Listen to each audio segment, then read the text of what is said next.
Today I'll be flying 11.5 hours from London Heathrow all the way to Las Vegas, and I'm doing it in style on board Virgin Atlantic's upper class. From the exclusive Clubhouse lounge to a fully flat bed in the sky, great food and great service, and of course the Virgin Atlantic experience. So if you've ever wondered what upper class is really like or whether it's worth the upgrade, well, let's find out. My journey begins here at Terminal 3 where my Uber driver dropped me off. Upper class passengers also have access to Virgin's private drop-off wing, which I'll be showing in just a second, but first let's head in.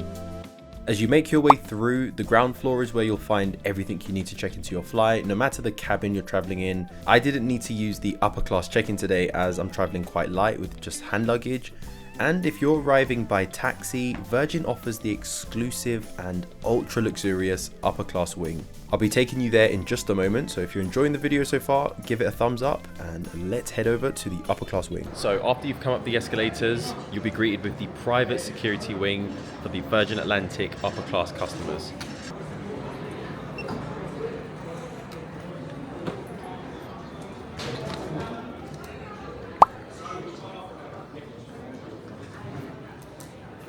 This is the private wing for Virgin Atlantic upper class customers only.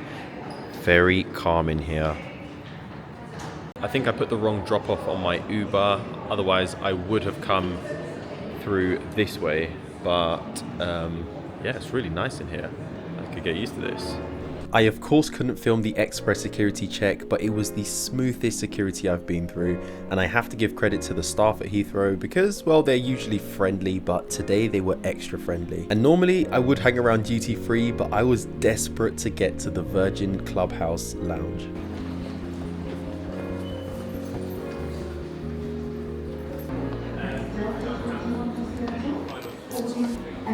Just before you reach the Clubhouse lounge, you'll pass this incredible wall showcasing Virgin Atlantic's history.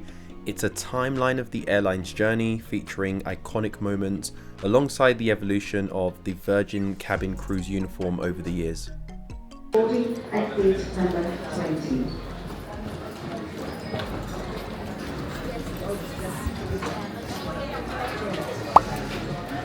To be honest, Virgin's Clubhouse is really cool. It feels like you're in this fancy hotel slash restaurant, and they have plenty of seating around the bar and just around the lounge, but as you may have seen at the entrance, there's ongoing refurb, so the lounge lost around probably 30% of its capacity. But that didn't stop me from getting comfortable, and to be honest, I was so excited for some LP champagne, and trust me, it was flowing. At one point, the lovely lady behind the bar just plonked the bottle right in front of me and said, "It's all mine." I arrived just before midday and breakfast was still being served, so I ordered myself some gluten-free bread with jam and butter, and I just love how the toast came out nice and warm. It was like straight out the toaster onto the plate.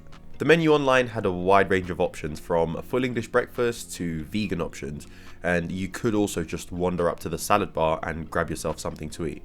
And if you felt like getting a bit loose before your flight, they also had a cocktail menu, and the options for alcohol was just endless, so there's definitely something for everyone here.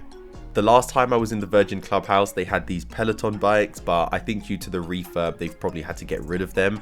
Maybe not the biggest disaster seeing those disappear, but before I head to my departure gate, I need to show you my favorite part of the lounge.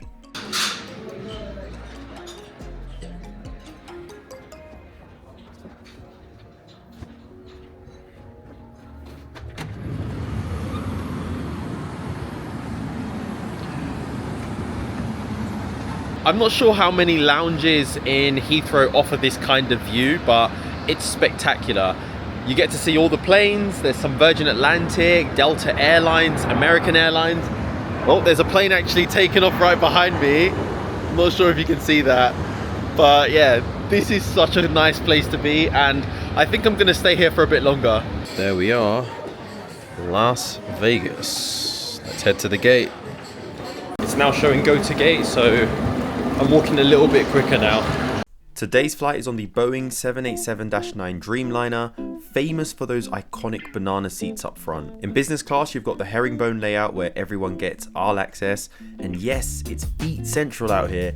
I just hope everyone's got clean socks on. Behind that, premium has just enough luxury to make economy jealous, and then economy itself with around 31 seats in business class, 35 in premium economy, and 198 seats in economy.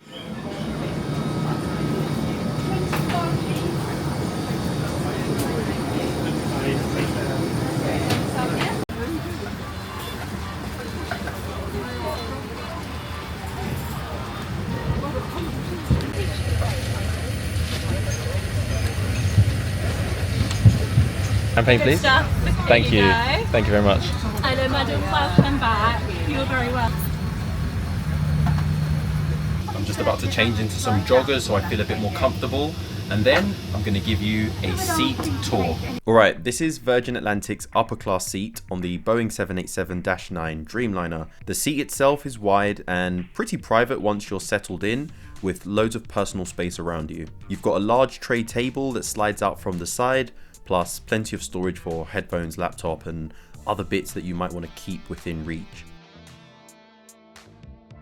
The screen is big, sharp, and I'd say decently responsive, but it's perfect for a long haul flight, and there's a proper remote if you don't fancy leaning forward. Power wise, you have a universal plug and USB ports, so no fear of batteries running out here. And when it's time to sleep, the seat flips into a fully flat bed. The seat is quite long, it's comfortable, and once you're laying down, it actually feels more spacious than it looks on paper. Overall, it's not the newest business class product out there. In fact, it's actually quite dated, and Virgin have released a newer product on the A350s, but it's still a solid product, and I'd say it's quite comfortable. So at the start of the flight, my flight attendant came over and confirmed my order. I had already placed my order online, so I think it should be coming out in the next 10 minutes or so.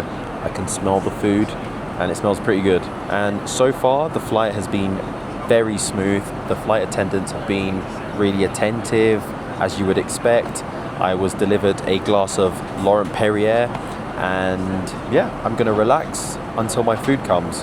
If you're new to this channel, make sure to hit a thumbs up on this video. It really helps out and it goes a long way. And subscribe if you're new. There's a lot more content like this coming along. Thank you. The famous salt and pepper shakers. Thank you so much. You're welcome.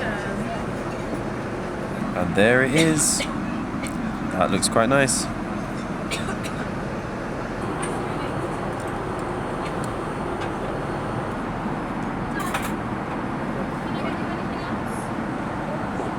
Well, a little bit spicy, but I like it.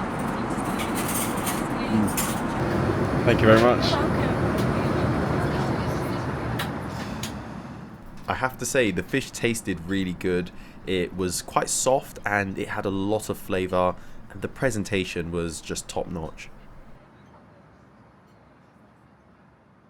After my starter and mains, I was offered some Häagen-Dazs ice cream for dessert, which I politely declined and instead went with another glass of a cocktail, which helped relax me a little bit before my bed was prepared. When it's time to rest, the seat converts into a fully flat bed, complete with plush bedding, and I have to say, the pillow was so comfortable, and the crew were really helpful. They insisted to make my bed, and well, obviously, I couldn't say no. So we've currently got 4 hours until we arrive in Las Vegas, and I think I'm going to try and get some sleep so I feel refreshed when I land. So a nice little addition from Virgin Atlantic. They offer you an afternoon tea, and yeah, I would say it's really nice actually. The pastry and the scones were really nice, lots of flavour, and we've got around an hour and a half until we land, so I think that's a nice touch. The crew definitely deserve way more praise. They've been back and forth this entire flight, making sure everything is prepped, and also offering to make your bed and turn it back to a seat. So yeah, they've done a really good job. After just under 11 hours in the air, we're touching down in Las Vegas, feeling rested, relaxed, and ready to take on the strip. During my entire flight, I had access to the onboard Wi-Fi, and this was not included in the business class service, so I paid extra. I think it was around £12.99 for the basic surf package, and this was enough for me to just do some doom scrolling and chat to my friends and family back in the UK. I didn't really showcase much of the onboard lounge area, but during the flight there was, I think, a group of people traveling together who were all sat chatting and drinking, so it looked quite sociable, definitely somewhere to chill if you're traveling with company. And just before landing, the amazing crew offered me a cup of coffee. Let's talk cost. So this journey cost me a total of 41,000 avios and an extra £500 in taxes. And this is definitely on the lower end. I think you might be able to secure this flight around 38,000 avios if you book ahead of time. And you'd probably pay around the same price in taxes, maybe just below £450. I think Virgin Atlantic upper class really delivered all the way from the Clubhouse lounge to the onboard experience. If you enjoyed this video, make sure to like, subscribe, and let me know in the comments. Would you fly Virgin upper class or would you prefer another airline? Thanks for watching, and I'll see you all in the next one.